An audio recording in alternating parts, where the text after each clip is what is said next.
বৃষ্টির মধ্যেও আমরা একটা ছোট মিটিং করেছিলাম। সেখানে আমি ওদেরকে বলেছি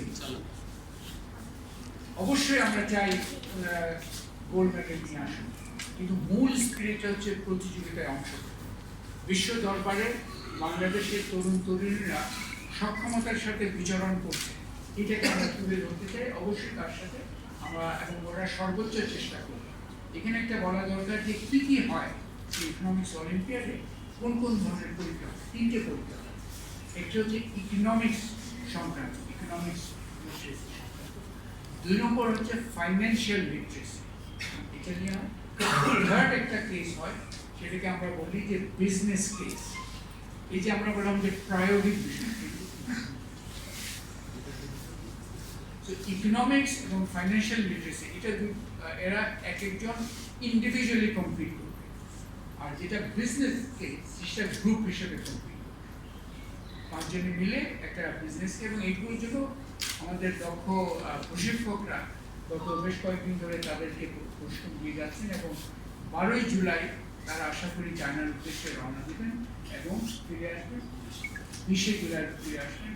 তো আমরা বেসিক্যালি এর যে আপনাদের কাছে আপনাদের দোয়া এবং শুভকামনা চাচ্ছি আমাদের তরুণ প্রতিযোগীদের জন্য।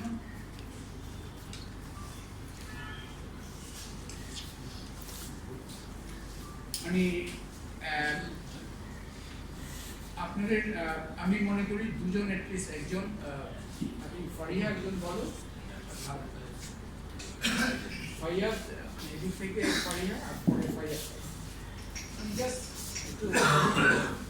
আপনার এই জার্নিটা কেমন ছিল এবং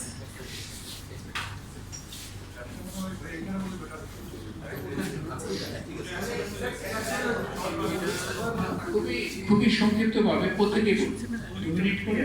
আমি তুমি চলে যাও, ফাইয়াদ তুমি চলে যাও,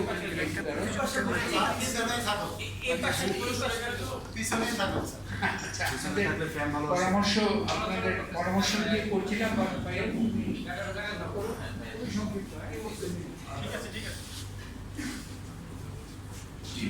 আমার নাম ফাইয়াদ সালিম, আমি স্কলাস্টিক স্কুল। আমরা 5 জনই হচ্ছে A-level স্টুডেন্টস এখন কারেন্টলি। তো ইকোনমিক্স অলিম্পিয়াডের সাথে আমরা মোরলেস এখনো আই ডোন্ট থিঙ্ক ন্যাশনালি অনেক পরিচিত হয়েছে, অনেক হয়নি। We started from our journey back in 3 years ago, from level C. So more or less আমরা সবাই আমাদের A-level কারিকুলাম সম্বন্ধে অবগত, but অলিম্পিয়াডে it's quite rigorous. At an international platform, we are learning 2nd or 3rd year content at a very early age. So ultimately, it's a cumulative effort that have made us gone so far. আমরা পড়াশোনার বাইরেও চেষ্টা করেছি advance concept সম্বন্ধে পরিচিত হওয়ার, ইকোনমিক্সের mathematical tools use in economics, econometrics এর সম্বন্ধে, and ultimately it's আমাদের এফর্টের কারণে আলহামদুলিল্লাহ আমরা এই পর্যন্ত পৌঁছতে পেরেছি। সো ইনশাআল্লাহ if we continue, we are expecting যে আমরা সবাই ইন্টারন্যাশনাল প্ল্যাটফর্মে বাংলাদেশ রিপ্রেজেন্ট করে একটা ভালো কিছু অর্জন করতে পারবো। Thank you so much.